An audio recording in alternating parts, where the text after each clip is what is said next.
அரசு மதுபான கடைகளுக்கு எதிரான தமிழகத்தின் பல்வேறு பகுதிகளில் பொதுமக்கள் போராட்டங்களில் ஈடுபட்டு வருகின்றனர்.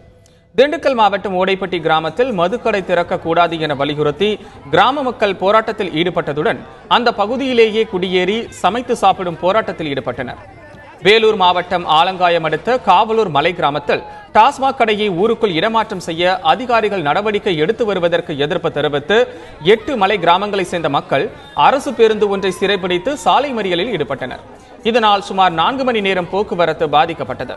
இதேபோல் அதே மாவட்டத்தை சேர்ந்த ஆண்டா மோட்டூர் பகுதியில் டாஸ்மாக் மதுக்கடைக்கு பொதுமக்கள் எதிர்ப்பு தெரிவித்து வருகின்றனர். இந்நிலையில் ஊருக்கு நடுவே டாஸ்மாக் மதுக்கடை அமைக்கப்படுவதாக கிடைத்த தகவலை அடுத்து 500க்கும் மேற்பட்ட பொதுமக்கள் ஒன்று கூடி மது பாட்டில்களுக்கு பாடை கட்டி ஒப்பாரி வைத்து நூதன முறையில் போராட்டத்தில் ஈடுபட்டனர். திருப்பத்தூர் சின்ன போரம்பட்டு பகுதியில் புதிதாக மதுபான கடை திறக்கப்பட்டதற்கு எதிர்ப்பு தெரிவித்து பொதுமக்கள் போராட்டம் நடத்தினர். அப்பொழுது சிலர் மது பாட்டில்களை அடித்து நொறுக்கி கடையை இழுத்து பூட்டினர். சம்பவ இடத்திற்கு விரைந்து சென்ற காவல்துறையினர் அரசு மதுபான கடையை சூறையாட காரணமாக இருந்ததாக கூறி திருப்பத்தூர் தொகுதி சட்டப்பேரவை உறுப்பினர் நல்லத்தம்பி உட்பட 20 பேர் மீது வழக்கு பதிவு செய்தனர்.